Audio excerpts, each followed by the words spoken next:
नमस्कार। संपूर्ण हिंदी स्पेशल एकमात्र YouTube channel Phefana Hindi classes पर आप सभी का स्वागत है। और इस चैनल पर आपको हिंदी के तीनों पक्षों व्याकरण, साहित्य व काव्य शास्त्र का गूढ़ अध्ययन करवाया जाएगा। तो बढ़ते हैं आज की क्लास की तरफ। और आज की क्लास में भी अपन रुचिकर तथ्य देखने वाले हैं हजारी प्रसाद द्विवेदी द्वारा रचित ललित निबंध में। तो इस क्लास में अपन जो निबंध पढ़ रहे थे, किसका निबंध पढ़ रहे थे? हजारी प्रसाद जी का निबंध पढ़ रहे थे। और द्विवेदी जी का कौन सा निबंध अपन इस क्लास में पढ़ रहे थे? ललित निबंध। और इसका शीर्षक क्या है? भारतीय साहित्य की प्राण शक्ति।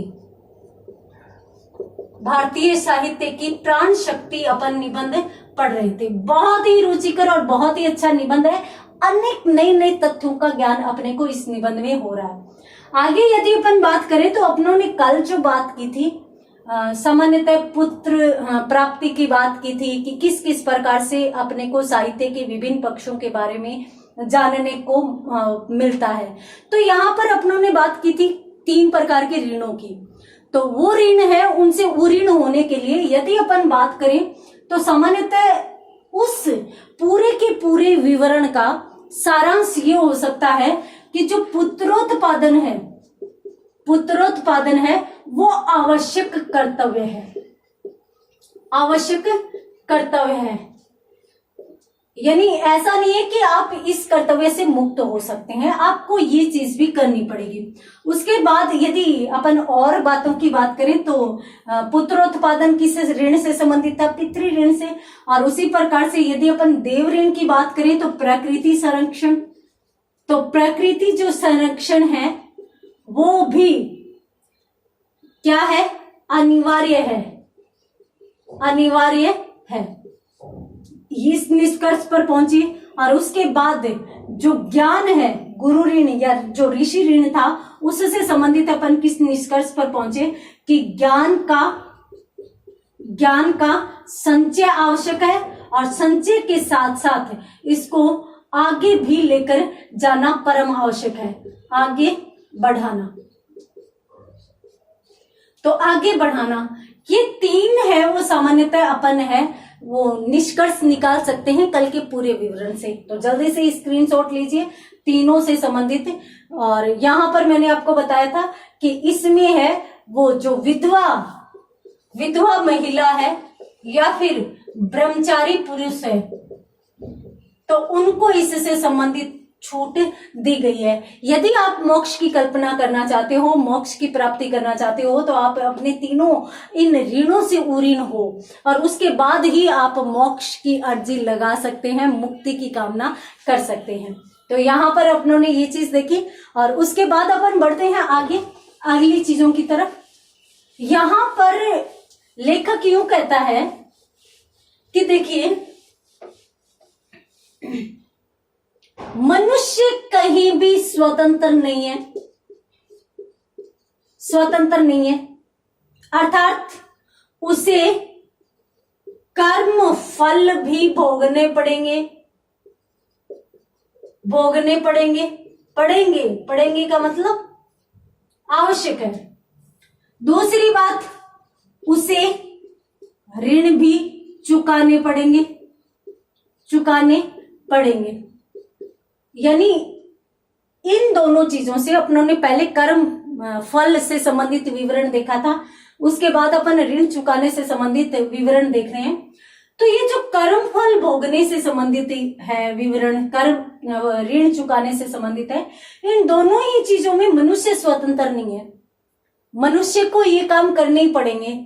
कर्म फल यानी कर्मों का फल भुगतना पड़ेगा और ऋण चुकाने पड़ेंगे।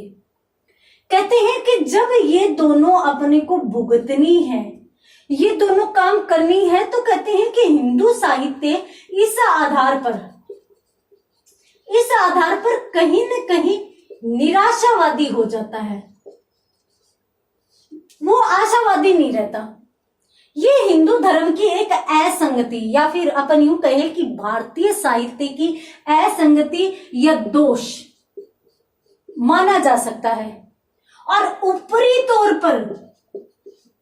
तौर पर यदि इस साहित्य को देखा जाए तो ये स्पष्टता दिखाई भी देता है कि ये चीज भोगनी पड़ेगी। और यहाँ तक कि महाभारत में तो एक बहुत ही विचित्र बात कही गई है, जिसकी अपनों ने पिछली क्लास में चर्चा की थी, कि जो भी व्यक्ति कर्म करता है वो चाहे अच्छे करे चाहे बुरे करे, उसको दोनों जगह जाना है, स्वर्ग में भी जाना पड़ेगा, नरक में भी जाना पड़ेगा। बस फर्क इतना है कि जिसके अधिक अच्छे कार्य है वो पहले नरक में जाएगा, थोड़े समय तक अपने जो बुरे कार्य है उनका फल भोगेगा, उसके बाद वो आराम से स्वर्ग में रहेगा। और जिसके ज्यादा बुरे कार्य है वो अपने थोड़े बहुत अच्छे कार्यों को भोगने के लिए स्वर्ग में जाएगा। तो अंतर क्या रह गया? जब दोनों ही स्वर्ग में जा रहे हैं, दोनों ही नरक में जा रहे हैं, तो फिर अंतर क्या रह गया? तो इसलिए हमें ये चीज है वो निराशावादी बना देती है कि सामान्यतः अपने को तो दोनों जगह जाना ही है, फिर क्यों अपन ऐसे कर्म करें, क्यों ऐसी चीजें करें। तो इसलिए है वो ये भारतीय साहित्य को निराशावादी बना सकता है, ऊपरी तौर पर देखा जाए तो, हजारी प्रसाद जी कहते हैं। और इसके साथ यूं कहते हैं कि इतना ही नहीं, ये चीज तो है, इसके साथ साथ हमारे साहित्य में एक सकारात्मक जो बात है वो और भी है। ये तो है ही नहीं, यानी हमारे साहित्य में हर एक चीज की व्यवस्था की गई है। कर्म कितने प्रकार के होते हैं, ऋण कितने प्रकार के होते हैं, साथ साथ हमारे यहाँ पुरुषार्थों की भी व्यवस्था की गई है। तो यहाँ पर लेखक यूं कहते हैं कि इनके साथ साथ पुरुषार्थों की भी व्यवस्था की गई है, पुरुषार्थों के बारे में भी बताया गया है। ये अपन इसकी सकारात्मक बात है वो मान सकते हैं, सकारात्मक चीज मान सकते हैं। परंतु ये तो अपन यहाँ पर जरूर कहेंगे कि भारतीय साहित्य में है वो हर चीज की व्यवस्था है। पुरुषार्थ कितने माने गए हैं? 4 माने गए हैं। कौन कौन से? धर्म, अर्थ, काम, मोक्ष। ये 4 पुरुषार्थ है वो भारतीय साहित्य में स्वीकृत है, स्वीकार किए गए हैं। और ये जो चारों पुरुषार्थ है इनसे संबंधित विभिन्न विचार दिए गए हैं, अलग अलग प्रकार की जो व्यवस्था है वो की गई है। और इनमें भी इन तीनों से होते हुए मनुष्य को कहाँ तक पहुंचना होता है? मोक्ष तक पहुंचना होता है। और यदि हजारी प्रसाद जी कहते हैं कि यदि काम को एक को छोड़ दिया जाए तो धर्म और अर्थ और मोक्ष ये तीनों तो फिर सामान्यतः एक दूसरे से बहुत अच्छे से जुड़ जाएगी। यानी इन दोनों का ही रास्ता किस तरफ जा रहा है? मोक्ष की तरफ जा रहा है। यदि अपन धार्मिक कार्य करते हैं तो हम किसकी प्राप्ति का रास्ता तय कर रहे हैं? मोक्ष की प्राप्ति का रास्ता अपन खुद बना रहे हैं। यदि हम अपन अर्थ से संबंधित का मतलब होता है कि सामान्यतः अपन जो भी आर्थिक कार्य करें अपने परिवार को चलाने से संबंधित, तो वो जो है वो वहां पर भी अपन किसी का भरण पोषण कर रहे हैं, परिवार को चला रहे हैं, तो वहां पर भी अपन सामान्यतः कर तो अच्छा कार्य रहे हैं, धर्म का कार्य कर रहे हैं, तो यहाँ पर अपन कर्तव्य निर्वाह ही कर रहे हैं। तो कर्तव्य निर्वाह के कारण है वो इन दोनों से भी मोक्ष का रास्ता साफ हो जाता है। सीधी की सीधी बात यह है कि भारतीय साहित्य में मोक्ष तक पहुंचना है, ठीक है, ये अत्यंत आवश्यक है। चाहे वो किसी भी तरीके से पहुंचे, चाहे कर्मों के फल भुगतने के आधार पर, यानी कर्म फल भुगतते हुए और सर्वोच्च ज्ञान को प्राप्त करके और आत्मा की मोक्ष की कल्पना करे या मोक्ष प्राप्त कर ले। ऋण सभी के सभी ऋण चुकाकर और धार्मिक कार्य करते हुए और फिर चाहे मोक्ष की कल्पना करें या मोक्ष के लिए प्रयास करें, और चाहे इन चारों पुरुषार्थों के द्वारा मोक्ष की कल्पना करें, मोक्ष तक पहुंचा जाए। भारतीय साहित्य का एकमात्र आधार है और वो क्या है? मोक्ष की प्राप्ति या मोक्ष तक पहुंचना।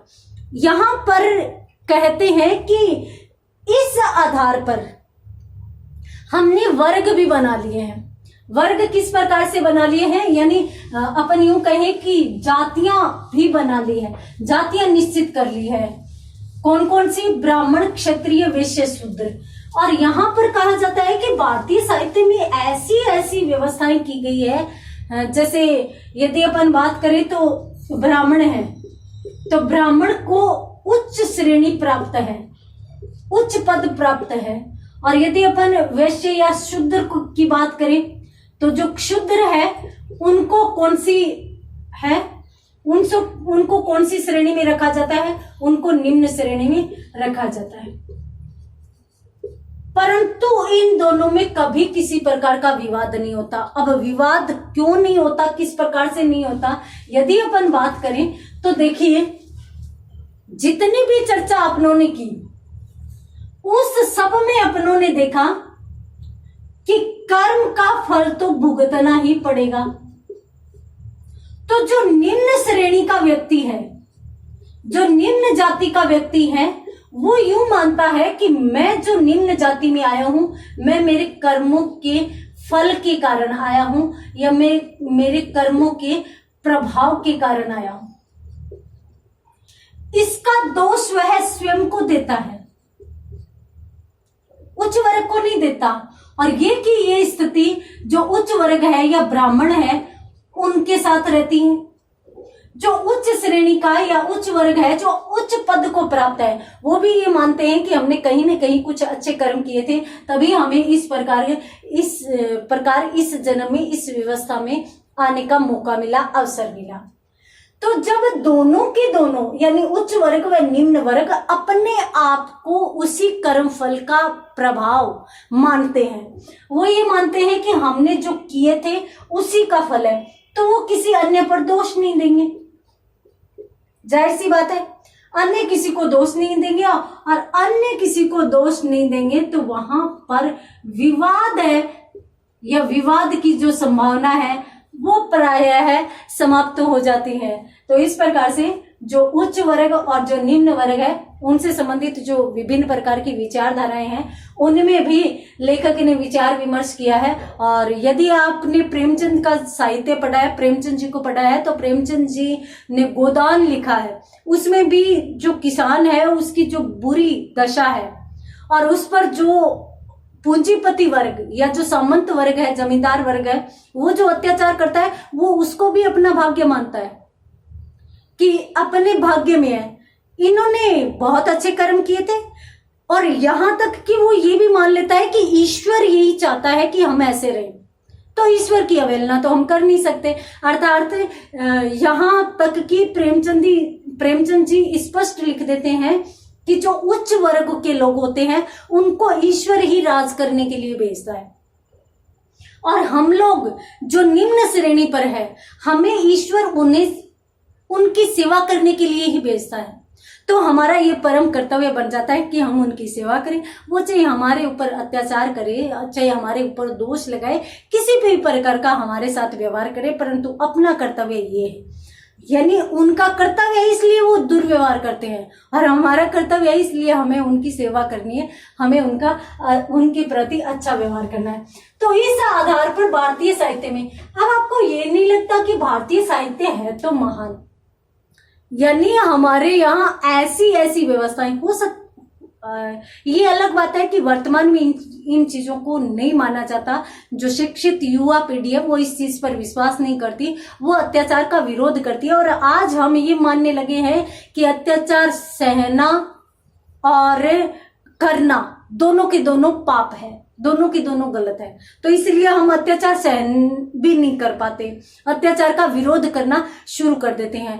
परंतु यदि अपन पारंपरिक की बात करें या प्राचीन परंपरा की बात करें, तो प्राचीन काल में हमारे यहाँ इस प्रकार की व्यवस्था बनाई गई थी कि 4 प्रकार की जो अवस्थाएं थी उनमें ब्राह्मण है वो उच्च रहेगा और क्षुद्र जो है वो हमेशा निम्न श्रेणी में रहेगा, और वो दोनों अपने अपने कर्तव्यों का पालन करेंगे, और उन दोनों की ये दशा उनकी स्वयं की कर्मों की वजह से, कोई दूसरा जिम्मेदार नहीं है।